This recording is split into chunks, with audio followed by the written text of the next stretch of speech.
Þakka þér kærlega fyrir, Hafdís. Þetta var einstaklega upplýsandi og hvetjandi innlegg.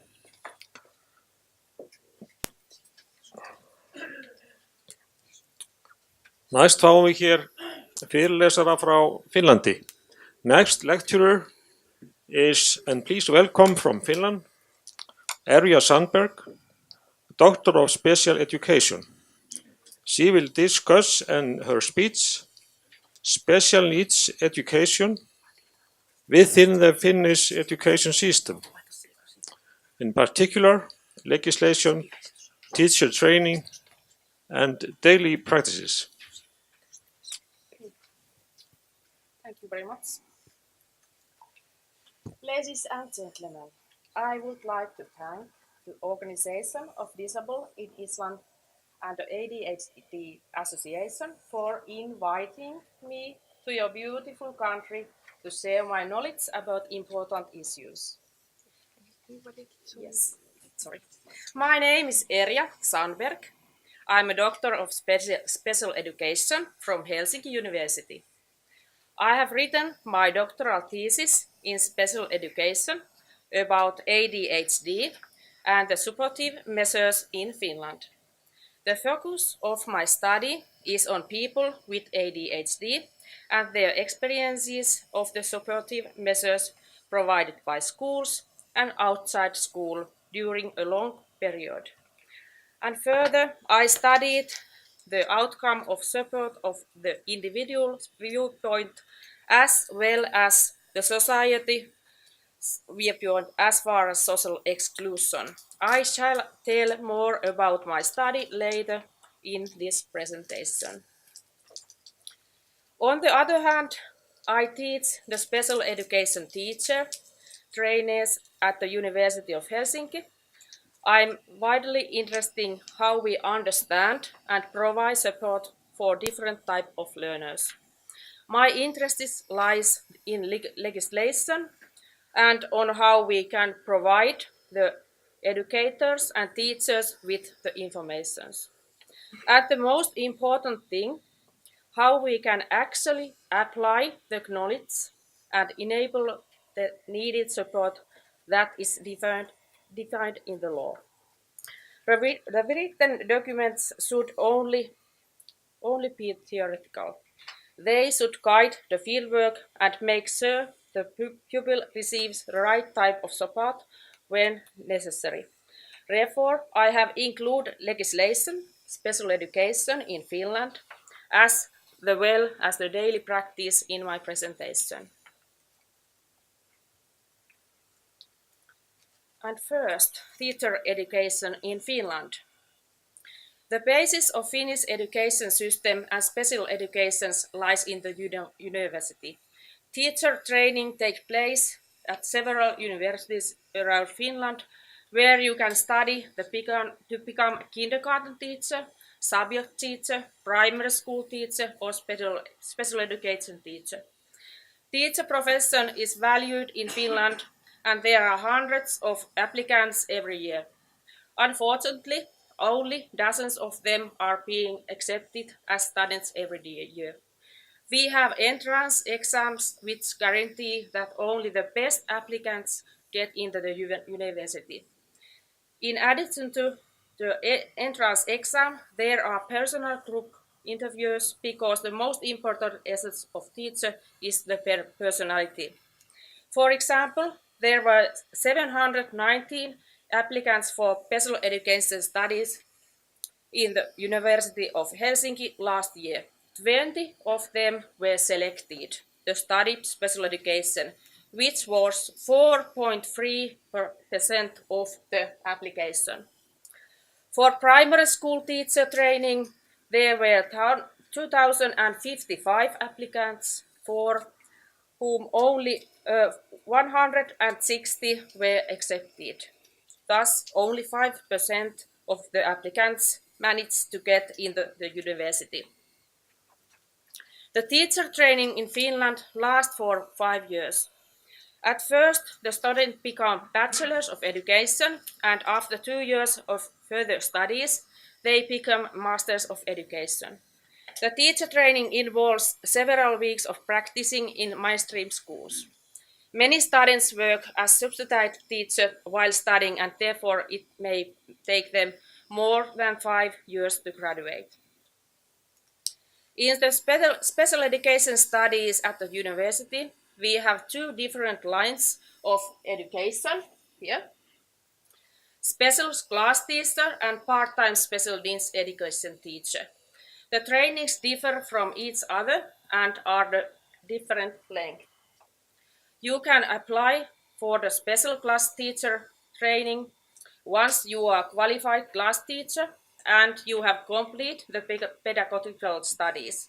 This means that you have spent 5 years at the university and you have a master's thesis. In addition to this, one must have 18 months of working experiences in schools. You also have to have complete the basic studies of special education. This can be done at an open university or as a minor subject during your teacher training. So, in order to become a special education teacher, you must have a master's thesis. The special education teacher's training lasts for 1 year and it includes practicing in a special education school or in a mainstream school with pupils that have special needs. The main focus of the studies is the work of the special education teacher. There are no other subjects included. If a student chooses special education as the major subject, he or she will become a part-time special needs education teacher. A part-time special education teacher can either teach a bigger group and accompany with a class teacher or teach a few pupils on a specific subject. She is also professional of special pedagogics at the school and therefore attends many meetings with other professionals. The part-time special needs education teacher also runs different tests to identify different learning difficulties and shares her knowledge so that the other teachers can help the pupils. In this case, the first university degree involves both the bachelor and the master thesis in special education. This type of studies last for 5 years. The studies include the special needs of children with different illnesses as well as disabilities. Also, learning difficulties and interventions are seen as an important part of the education. The students receive a wide knowledge about the theory and practices of special education. The part-time special education teacher has the right to work in every area of special education, from primary schools to secondary and upper secondary schools, as well as the vocational institutions. In 5 years, the students that have chosen special education as their main subjects become professionals of special education. And then, part-time special needs education teacher. The special education system common in Finland is unique compared to any other country. It is partly seen as one of the reasons for our good results of the PISA tests. The special educators in Finland have a wide knowledge of special needs and they truly are professionals in special education. The special educators specialized in part-time special education don't teach in a small group or special class. They are responsible for all the pupils at school that have special needs. These special educators that give part-time special education can be found almost in every school in Finland. They make sure that each pupil gets the assistance they need in order to do well in their studies. The special educators can teach the pupils or work as simultaneous teacher with the class teacher. They also consult the other teachers when it comes to special needs. For example, if a pupil has difficulties concentrating during the lesson, The special educator can tell the class teacher about the pedagogic ways to help your pupil and even help to plan the lessons. Or the special educator can point out the disturbing things in the classroom or provide the teacher with different tools that might benefit the child.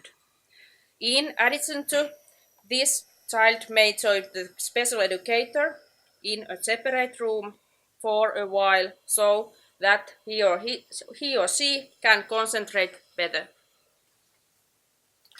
A special educator that gives part-time special education has to be able to help students from all ages and all kinds of disabilities in every situation at school, whether the problems are within learning, behavior, or something else. If the special educator is in the classroom teaching simultaneously with the class teacher or subject teacher, she can help the whole group and support the one that have learning disabilities. The special educator also teaches some subjects to a smaller group. These pupils are chosen based on their individual needs. The support provided by the special educator is mainly targeted to those with special needs. The special educator also tests all the pupils on certain points of comprehension school. For example, all the pupils in the first grade, age 7, are tested on reading, writing, and mathematics. The results specify our different needs of the pupils, and it is easier to target the support of the special educator. If, for example, the pupil has problems with reading, the special educator can give initial support alone with the pupil or in a smaller group, where there are also other children with similar problems. The special educator is also responsible for the pedagogical documents. The special educator joins the meetings in which support for a pupil is planned. The parents are also allowed to join the meetings, as well as teacher and other who are responsible for therapies and other supportive measures outside school. The main task of the special educator is to plan the supportive measures and to monitor how the special support enables the pupil to reach the goals. If necessary, the special educator also gives advice on which educational solutions are best for a pupil. There is very little special pedagogics in the Finnish teacher training. Some of the students choose special education as their minor subjects, but most of the teachers don't receive enough tools from the training in order to educate the pupils with special needs. Both the special class teachers and the part-time special needs education teachers are needed to they both complement each other due to our newly inclusive education system. It is important that there are teachers specialized in special pedagogics in every school.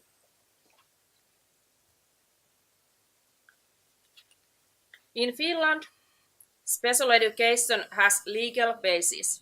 It is written in our Basic Education Act, so we don't have a separate law guiding special education. Children have the right to attend the local school. The parents have the right to share their opinion about their child's placement, but the final decision is made by the local education department. If there are available places in other school, the pupil can also study there. However, school transport is not provided if the pupil attends some other than local schools. If the pupil needs supportive measures or personal assistant, the final decision will always be made by the educational authorities. The special education system in Finland has undergone a major reform during the last couple of years. since enactment of the Amendment of Basic Education Act in 2011. The most important changes include education, early support, and increasing amount of pupils with special needs integrate in the mainstream classes instead of previous special school or special classes. Each pupil has the right to attend the local school despite of special needs. There isn't any medical diagnosis criteria in the Finnish education system. The law doesn't mention that medical diagnosis should be the basis of supportive measures. Thus, it is the need support that defines the supportive measures, and there is no need for diagnosis at school. Any specific illnesses or disability cannot have an effect on the child's placement or level of support. This recommendation is in line with the principle of ABAE in that school support should be provided on a needs basis. Eligibility for special education in Finland is not based directly on diagnosis disabilities, but instead on observed special needs that are construed as difficulties in learning rather than disabilities. Earlier, the law only mentioned two levels of support: general support and special support. The enactment of the Amendment of the Basic Education Act in 2011 launched a new three-tiered intervention model. The core of the reform is based on the launch of a three-tiered intervention model defined as learning and schooling support. The added level support, the intensified support, is meant to strengthen integration so that your pupil can study in the mainstream class as well as in a smaller group that provides special support. And these are the three levels of support. Every pupil that needs supportive measures is on some level of three-tiered intervention: general support, intensified support, or special support. The level is based on the overall situation of the pupil, possible learning difficulties, illnesses, or other symptoms and strengths. In my research, there were pupils with ADHD on every level of support. Some had only few supportive measures, while others were in special classes or in the smaller group. In addition to ADHD, the pupils also had some other support and possible additional illnesses. The first level, referred to as general support, consists of every action made by the regular class teacher in terms of differentiation as well as in terms of school-wide efforts to meet the diversity of students. This includes guidance counseling and remedial teaching. The class teacher or the subject teacher are responsible for making sure that your pupils get general support. This is basically transferring more responsibility to class teacher as well as to school community. If the general support is not enough, the pupil has the right to receive intensified support. The second level consists of remedial support by the class teacher, co-teaching with special educator, and temporal individual or small group studying with special educator. This is where the part-time special educator teachers step in. The pupil is not placed in a small group, yet still needs initial support, and therefore they are offered part-time special education. If the class teacher doesn't have any knowledge in special pedagogics, The part-time special needs education teacher is very important. For example, if a pupil has learning disabilities in math, the special educator can be in the classroom with the pupil during math lessons. Before the enactment in 2011, many pupils were placed straight in the special supports, even that lighter support would have been enough. Thanks to new law, the supportive measures can be easier to achieve and the pupil can stay in mainstream classroom. The highest level support, the third tier special support, means that special support is provided when the intensified support is not effective enough. The decision about offering the pupil special support is always made by the local education authorities. The local head of school development makes a written decision about that. The third level consists of the whole continuum of special education services, from full-time general education to a special school placement, and it's mostly equivalent to the traditional special education for students with diagnosis disabilities available in other school systems. It also includes individual goals in different subjects and a longer compulsory education. The pupils can be placed in mainstream classroom where the class teacher and a special educator provide supportive measures. It is also possible that the pupil is placed in a special education class if the pupil is in constant need of support due to illnesses, disability, or remarkable behavioral problems. Some pupils also attend the special classes due to oversensitivity. There are also pupils with multiple disabilities, for example, autism or ADHD. They are loaded in a mainstream classroom and therefore need a quieter and smaller place to study. Special schools have been shut down a lot during the recent years in Finland. There are only 85 special schools left in Finland, compared with the 300 schools a few years ago. Special schools were seen as necessary earlier, but since Finland is committed to the Salamanca Statement, we now offer everyone the possibility to attend the local school despite the disabilities.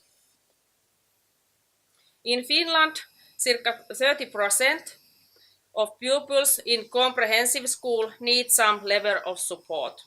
8% of pupils receive intensified support and 7% receive special support.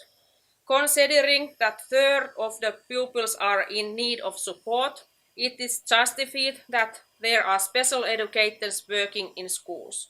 They make sure that every pupil receives individual support. System of support is flexible. The pupil can move from general support to intensified support up until special support and backwards over that. Special or intensified levels of support are not impermanent. The pupil progresses, he or she can be moved to a lower level. And next, a few words about the Finnish PISA results. The latest PISA assessment in 2050 focused on science. 72 countries worldwide participated in the assessment. In Finland, the PISA results have decreased but are still on good level. For example, in reading skills, Finland is the second, clearly above the OECD average with 526 points. Iceland has 482 points over there. The mean value in OECD countries being 493 points. In math, Finland was seventh with 511 points, while Iceland has 488 points. The mean value in math was 490 points in the OECD countries. In science, Finland was third with 531 points. Iceland has 473 points and the mean value was 493 points. In 10 years, the Finnish results have decreased. For example, the amount of pupils with poor knowledge in science has tripled, and the amount of extremely gifted pupils has decreased. There are more disadvantaged students and less gifted students. The results in the middle level remain at the same. Also, the gap between girls and boys is widening, and it was the biggest in Finland, where all the OECD countries were taken into account. The Finnish girls were the second best amongst all the girls from other countries. In the comparison between boys, the Finnish boys were the 10th.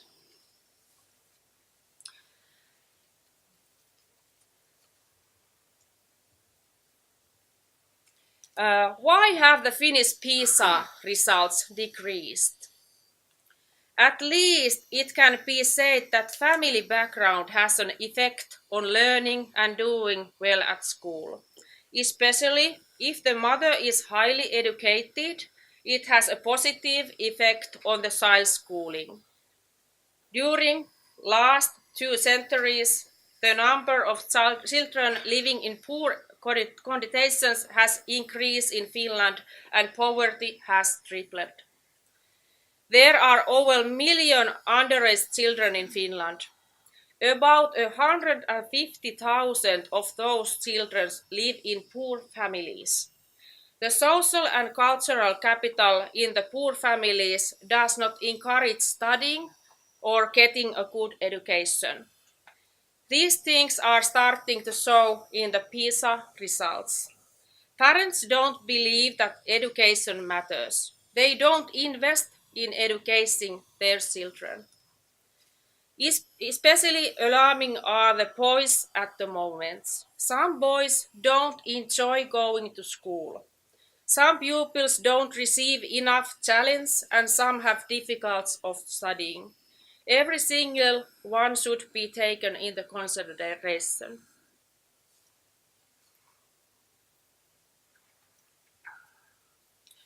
And what are the good results in learning in the Finnish comprehensive school based on? There are many good policies in Finland that make our school system function well. First, special education has been applied for a long time in our schools, and it takes place in every single school. Special educators reinforce class teachers and subject teachers' knowledge when it comes to pupils who need support. The special education system in Finland is flexible and accessible for everyone. The need of support is based on pedagogical evaluation and the supportive measures are started at an early stage. Professionals at schools, as well as class teachers and subject teachers, all have complete master's degree. In addition to, there is no need for diagnosis in order to receive support. So it is easier and faster to provide the pupil with the support needed. The 3 levels of support make it easier to give more intensive support if needed. In addition to, class teacher or subject teacher can be a teaching assistant in the classroom. The assistant cannot replace the teacher because they are not qualified to teach. Some pupils benefit from the support provided by the assistant. The assistant is not pedagogical responsible, so their job is mainly to help the teachers in classroom. In Finland, teachers have plenty of freedom. We don't have any school inspectors or other evaluations done by the government. It is very difficult to have access to the teacher education, and therefore it is clear that the ones that are chosen are also able to work as independent and ethical professionals. Teachers are trusted and valued. All teachers know the national curricula and the law that guides their work, and they are therefore able to work in the best interest of your pupils. In Finland, the teaching method and the schools are decided based on the individual needs of the pupil. Parents have the right to express their opinion, but since they are not professional in pedagogics, they cannot make the final decision. The final decision is always made by professionals, usually the head of the Department of Education. Finland is also committed to inclusive schooling, as well Iceland, but it is still important to work based on the needs of the pupils. Inclusion is not applied just because it sounds good, but it has to be done so that everyone gets the right kind of support. The school placement as well as the teaching methods should always be considered individually. It is, for example, important to make sure that the amount of pupils in the classroom is appropriate considering individual needs.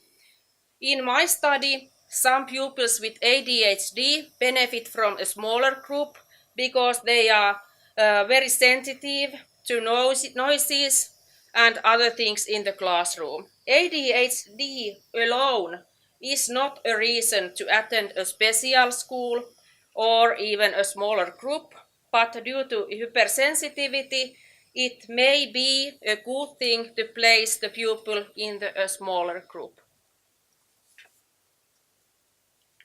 Most people with ADHD or autism also suffer from sensory integration disorder that causes them stress in the classroom is too noisy, too bright, or if the pupils are too close to each other. It is very important to pay attention to the surroundings, and a smaller group is usually a better choice because there are less stimuli. These pupils can also be given more demanding tasks if necessary when they work in a smaller group. Different ability groups, for example for gifted or slow pupils, haven't been allowed in Finland since the 1980s. Equality is seen as an important factor. However, one teaching method is pedagogical differentiating, which means that the gifted pupils are provided with more challenging tasks and they can also progress faster. On the other hand, differentiating can also be used with pupils that have learning difficulties. Part of the professionality of the teacher is to be able to differentiate based on the individuality of the pupil. And how this works based on my study. I have studied people who have difficulties in concentrating at school. They are also often impulsive, have problems with coordination, and suffer from sensory integration disorder. Some have had learning difficulties as well. I am interested in the support they received, multidisciplinary support from school, but from social and health services too.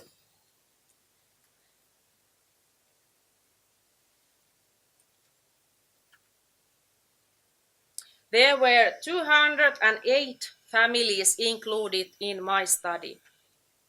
Altogether, 380 people with ADHD participated in my study. There were children, young people, as well as adults. The one reporting about the family situation was always an adult. Some participants told about themselves and some told about their children. Some families had several members with ADHD and they were telling everyone's point of view. The whole of Finland was included, so the results didn't focus on any specific area. I was especially interested in the changes in the supportive measures during last 6 centuries and therefore covered everything from the 1960s to 2010.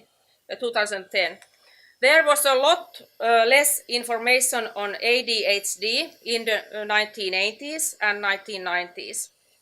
We didn't know how to support them in their studies, and this is clearly visible in my study. The participants told that their symptoms or qualities weren't understood and therefore they didn't receive any support. In the centuries before, research of special needs educators were rather limited. Usually pupils with reading or writing problems were given support. People with ADHD were not given any specific support. The school was a scary place from them because they were often punished for their symptoms.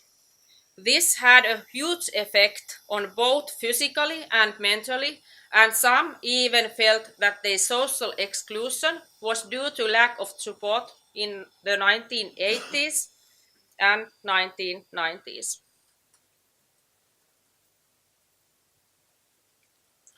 Once getting closer to the present day, the answers started to change. The legislation has changed and the special needs education has developed, while the medicine has provided us with new information on ADHD. This was already partly visible in the turn of the century, but even more in the answers that told about schooling in 2010. At this point, already half of participants were satisfied with the support provided by educators. The other half was still disappointed. The Finnish school system runs well, but not in all part of it. The main support is still provided by individual teacher or principal that understand the struggle with ADHD. They help and motivate the pupils.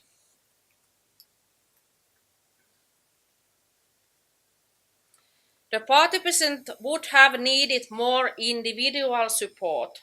Some of them were easily distracted in a big group of pupils and would have needed a placement in a smaller group in order to be able to focus. They also wished that teachers knew more about sensory integration disorder.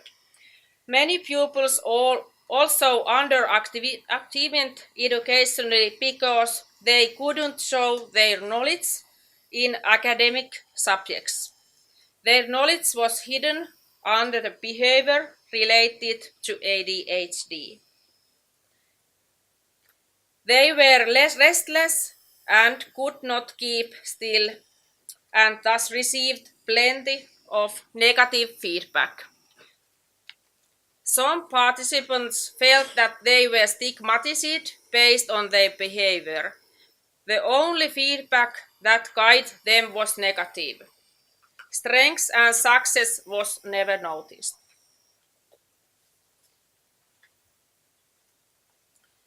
And then a few interesting findings in my study.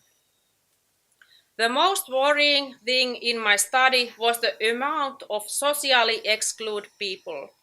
In every third family, there was a social excluded person with ADHD or a person at the risk of social exclusion. The social exclusion has happened in the long run but the main reason has been the lack of support in the comprehensive school. The transitional spaces from comprehensive schools to upper secondary school and further are extremely important. For example, a young adult may not do well without supportive measures. Age should not be seen something that measures the person's ability to function by himself. The age doesn't matter. People with ADHD may need support through the life course. Another result of my study was the domination of medicine. For example, the only form of support for people with ADHD might be medication. The same people would have need some other support in their lives as well, for example, therapy, supportive measures at school, and support for parenthood. This type of support was seen as difficult to access. If there is no support available for parents with ADHD, this will also affect their parenting. And as we know, ADHD often runs in the family, so many children have the same features as their parents. If the family does not receive overall support, both the parents and the children may feel left alone and even become socially excluded in the lack of support.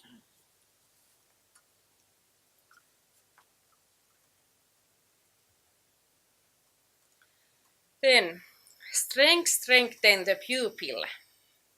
In Finland, the upcoming trend in recent years has been acknowledging the strengths of the pupils.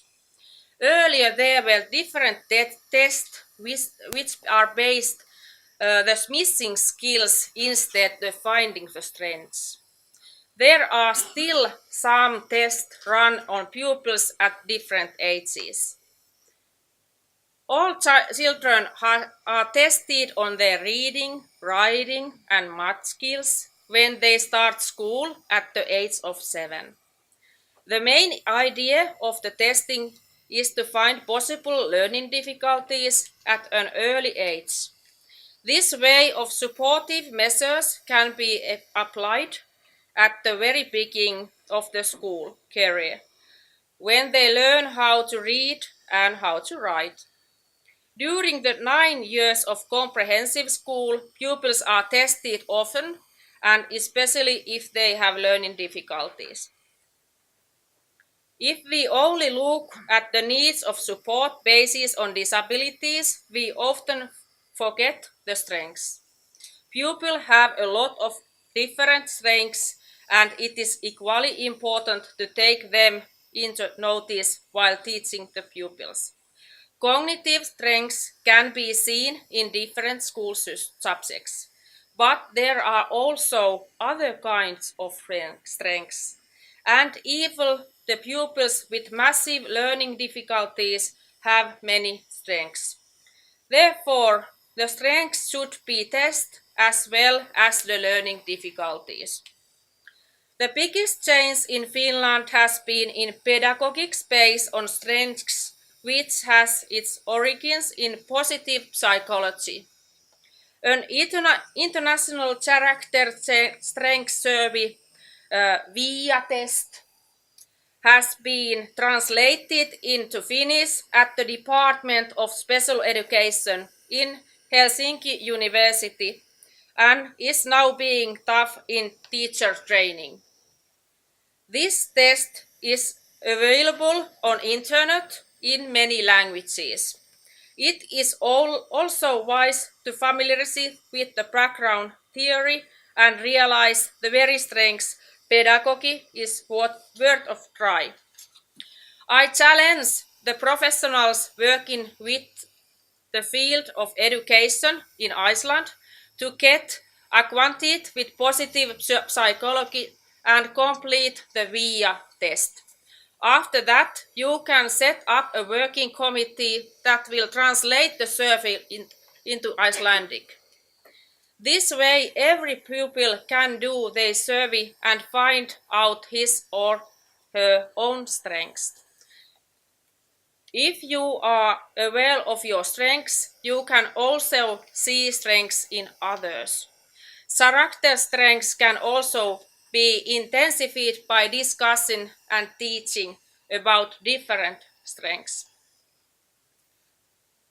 Finding strengths in pupils has been proven to have positive effects. Pupils can feel that they are good at something despite their disabilities. This way, we can strengthen their self-confidence and self-concepts and help them survive through hard parts of life as well. Thank you.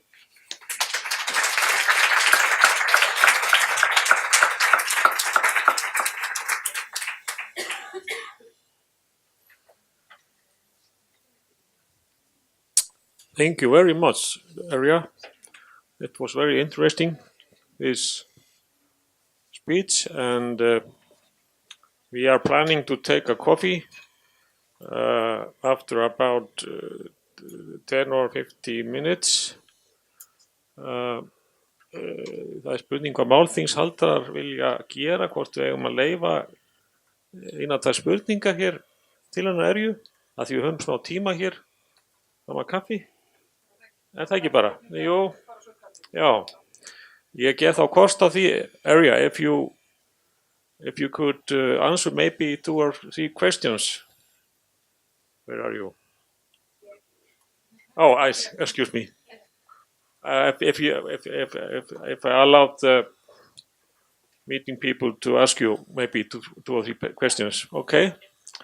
Ég gef þá orðilegst, ef þið myndi gefa merki ef þið viljið spyrja hana. Kom þarna margt mjög áhugavert fram.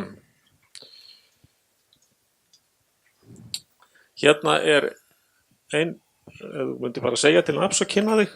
Ja, Silvían heiti ég og tilheyrir hérna hópurinn frá Öryrkjabandalagi sem var að undirbúa þessi ráðstefnu. Als við vorum að tala peningar áðan, og ég tala ensku kannski. Já. Well, my name is Silvia, and I want to ask you, because before maybe you don't understood, but we were speaking about if the school system has to be expensive or not expensive to be good things. And I am very impressed about what you were talking about now. And do you know if the Finnish school system is more expensive than in the other OECD countries?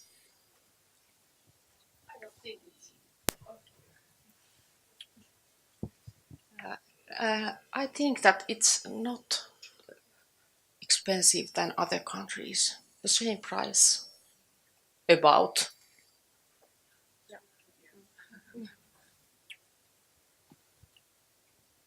Það er kannski hér önnur, já, það er ein hendi hér á lofti.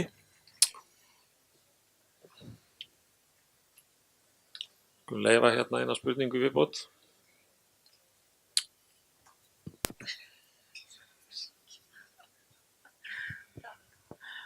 Yeah, thank you for a very interesting lecture. I'm wondering, because you were talking about special teachers in every school, and if I understand correctly, how many kids do they have under their, is there a percentage or I don't know. I can.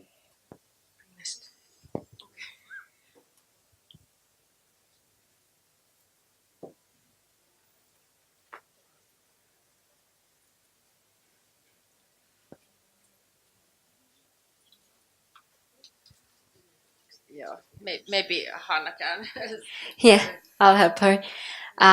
There are 2 types of special education teachers. The ones that have the small group are called special class teachers, and they have the maximum of 10 pupils in the group. But the part-time special needs educator, the one that takes care of all the kids of the school, might have 1 at a time, or then she might work in the classroom where there are 20, 25 pupils. So she co-teaches with the class teacher. So it differs a lot depending on the school. Thank you. Okay. Two people want to ask, but we are waiting for the coffee. But I will allow these two people, chairman of the. Thank you, Arya, for a very interesting speech. My name is Ellen. I just want to ask, is the municipality or is it the state that is funding the high school as well? All school stages? Because you were talking about special education all the way up to high school, right? So it's municipalities or the state? Municipalities with universities, is that municipalities as well? Or do you know?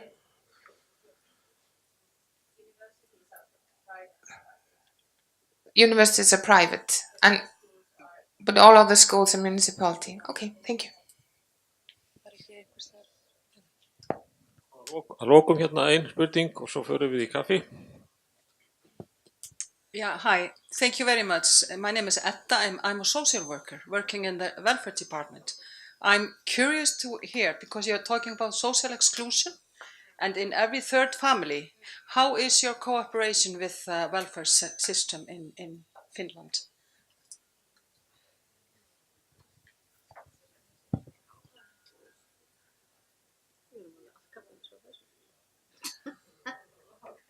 Well, it doesn't function that well.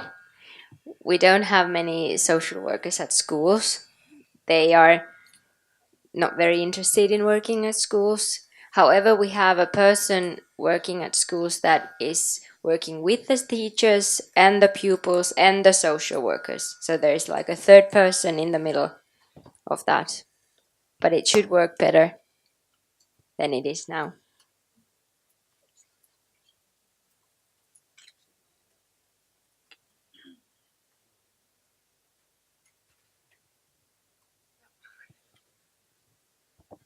Thank you very much. We will now take a coffee break and be here half an hour coffee break. Thank you.